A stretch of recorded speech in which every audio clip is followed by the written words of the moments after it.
पिछले एपिसोड में हमने देखा था कि शियाओ के अंदर यून की स्पिरिट आ गई होती है, जिस वजह से वो जहाँ इतना कमजोर था अब उसके अंदर यून की पावर सारी आ गई थी और उसकी पावर की वजह से अब शियाओ के पास पॉइजनस पावर्स होती है। साथ ही उसकी शादी भी पूरी सिटी की सबसे सुंदर लड़की के साथ हुई थी। इस वजह से बाकी सारे लोग उसके दुश्मन हो जाते हैं। जिसके बाद यहाँ से ये एपिसोड शुरू होता है। तो इस एपिसोड की शुरुआत में हम किन्यू को देखते हैं जो शियाओ के सामने अपने मेरिटियंस को ठीक करवाने के लिए मान जाती है। ये देखकर शियाओ एकदम खुश हो जाता है और फिर वो उसकी बॉडी पर सुई लगाना शुरू कर देता है ताकि उसके बाकी सारे बचे हुए मेरिटियंस को भी अनलॉक कर सके। जिसके बाद उसके पहली बार का ट्रीटमेंट पूरा हो जाता है, लेकिन अभी उसे ऐसे 6 और ट्रीटमेंट करने पड़ेंगे और तब जाकर ही पूरी तरह से किन्यू के सारे मेरिटियंस अनलॉक हो जाएंगे। इसके बाद शियाओ उससे कहता है मैं तो अभी लेवल 1 पर भी ठीक से नहीं पहुंचा हूँ और अभी तुम तो लेवल 10 पर हो, तो इसलिए तुम्हारे मेरिटियंस को ठीक करना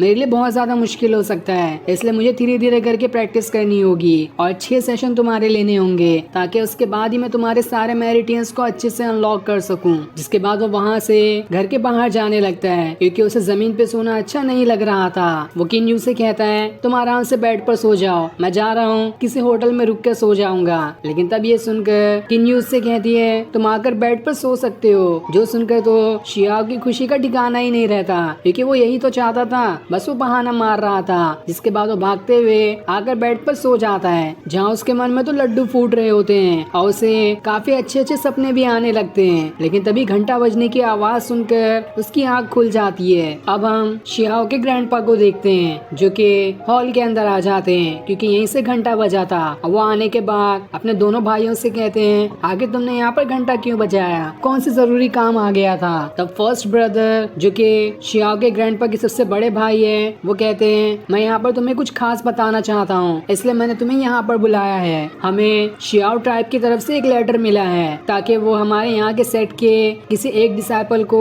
अपने शियाओ ट्राइब में ले जाना चाहते हैं और इसी चीज के लिए वो कल यहाँ पर आएंगे। इसलिए सारे डिसाइपल्स को तैयार रहना होगा। जो भी अच्छा परफॉर्मेंस दिखाएगा उसे सिलेक्ट करके शियाओ ट्राइब के लोग उसे अपने साथ ले जाएंगे ताकि अपने सेट में उसे ट्रेनिंग दे सके। ये सुनकर शियाओ के ग्रैंडपा तो हैरान और खुश हो जाते हैं। वो ये सोचने लगते हैं कि अगर इसमें शियाओ सिलेक्ट हो गया तो वो आसानी से शियाओ ट्राइब के अंदर जा सकता है और वहाँ जाने के बाद उसे कई सारे रिसोर्सेस मिलेंगे, जिस वजह से उसकी जो बीमारी है जिसके कारण वो अपना जल्दी कल्टीवेशन नहीं कर पाता है वो भी बहुत जल्द ठीक हो जाएगी। इसलिए कैसे भी करके शियाओ को उसमें सिलेक्ट ही होना पड़ेगा। तब सेकंड ब्रदर जो कि शियाओ के ग्रैंडपा और फर्स्ट ब्रदर के बीच में आते हैं। वो शियाओ के ग्रैंडपा से कहते हैं इतनी जल्दी खुश होने की जरूरत नहीं है, मुझे नहीं लगता कि शियाओ उसमें सिलेक्ट होगा। मुझे तो पूरी उम्मीद है कि उसमें सिर्फ यून लॉन्ग ही सिलेक्ट होने वाला है क्योंकि वही सबसे ज्यादा पावरफुल है हम तीनों भाइयों के बेटों में। और वैसे भी शियाओ ने पिछले कुछ दिनों में क्या ही कुछ उखाड़ लिया है। वो आज तक तो ढंग से अपना लेवल 1 भी ब्रेक थ्रू नहीं कर पाया। अब तक के उसे जितने भी रिसोर्सेज दिए गए हैं उन्हें उसने सभी को वेस्ट किया है। इसलिए शियाओ को तो उसमें जाने का मौका ही ना दिया जाए। वो हमारी फैमिली के ऊपर एक बहुत बड़ा धब्बा है। ये सुनकर शियाओ के ग्रैंडपा को बहुत ज्यादा गुस्सा आ जाता है और वो अपनी पावर्स को एक्टिवेट करते हुए सेकंड ब्रदर के ऊपर अटैक करने वाले होते हैं। लेकिन फर्स्ट ब्रदर अपनी पावर्स का इस्तेमाल करते हुए उनका गुस्सा शांत करवा देते हैं। इसलिए शियाओ के ग्रैंडपा वहाँ से चले जाते हैं। दूसरी तरफ किन्यू अपना प्रैक्टिस कर रही होती है जिसे छुपकर यून लॉन्ग देख रहा होता है और उसे देखकर वो काफी ज्यादा खुश हो रहा था। लेकिन जैसे ही किन्यू की नजर उस पर पड़ती है वो उसके पास आ जाता है। लेकिन तब उसे देखकर किन्यू कहती है यहाँ पर शियाओ नहीं है इसलिए आप जा सकते हो, जब शियाओ यहाँ पर रहेगा तब उससे मिलने के लिए आ जाना। लेकिन यहाँ पर यू लॉन्ग का तो अलग ही प्लान था। वो किन्यू के पास आकर उससे बातें करने की कोशिश कर रहा होता है और उससे कहता है आप तो काफी अच्छा प्रैक्टिस कर रही थी, मेरे पास भी फाइटिंग का अच्छा एक्सपीरियंस है और मैं आपके लेवल के आसपास ही हूँ, तो क्यों ना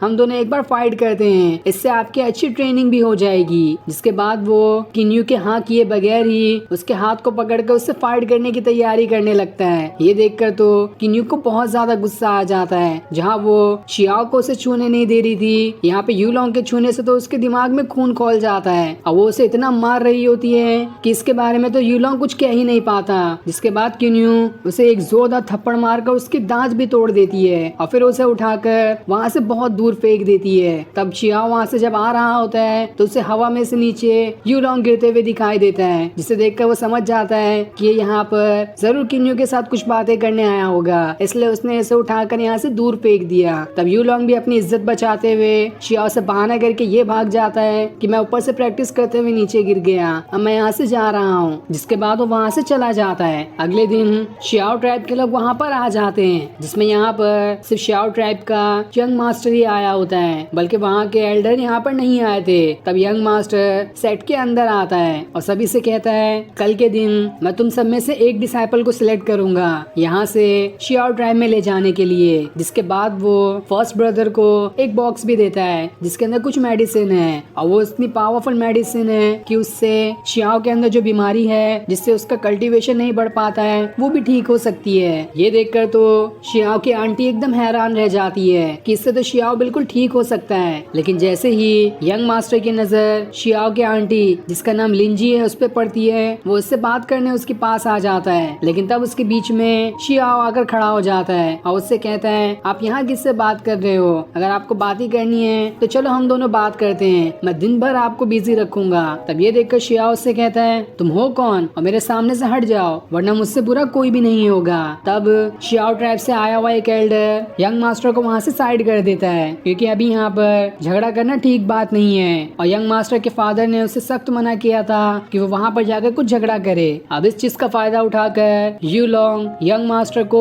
वहाँ से किन्यू के पास लेकर आता है और उससे कहता है ये किन्यू पूरे इस सेट की सबसे सुंदर लड़की है और इसकी शादी सबसे लूजर से हुई है जिसने अपना अभी तक के लेवल 1 भी ठीक से ब्रेक थ्रू नहीं किया। ये सुनकर तो यंग मास्टर एकदम हैरान हो जाता है कि आखिर ये कैसे हो सकता है, ये तो बिल्कुल नाइंसाफी है। इतनी सुंदर लड़की और इसका हस्बैंड इतना नकारा, ऐसा कैसे हो सकता है? उसके लिए तो मुझ जैसा पावरफुल और हैंडसम हस्बैंड होना चाहिए। इस पर यू लॉन्ग कहता है अरे मैंने आपको इसी के लिए तो यहाँ पर बुलाया है, मैं आपका साथ दे सकता हूँ शियाओ को रास्ते से हटाने के लिए। ये सुनकर वो यंग मास्टर खुश हो जाता है और फिर यू लॉन्ग उसके कान में प्लान बताने लगता है कि कैसे वो किन्यू से शादी कर सकता है। लेकिन यंग मास्टर तो काफी बुरे किस्म का इंसान था। वो यू लॉन्ग से कहता है इस किन्यू के साथ साथ मुझे लिंजी भी चाहिए, दोनों को एक साथ करने का प्लान बताओ मुझे। इस पर यू लॉन्ग उसे वो भी प्लान बताने लगता है और उस प्लान को सुनकर शियाओ तो काफी ज्यादा खुश हो जाता है। दूसरी तरफ शियाओ किन्यू के अभी तक मेरिटेंस को ठीक कर रहा होता है और जहाँ उसने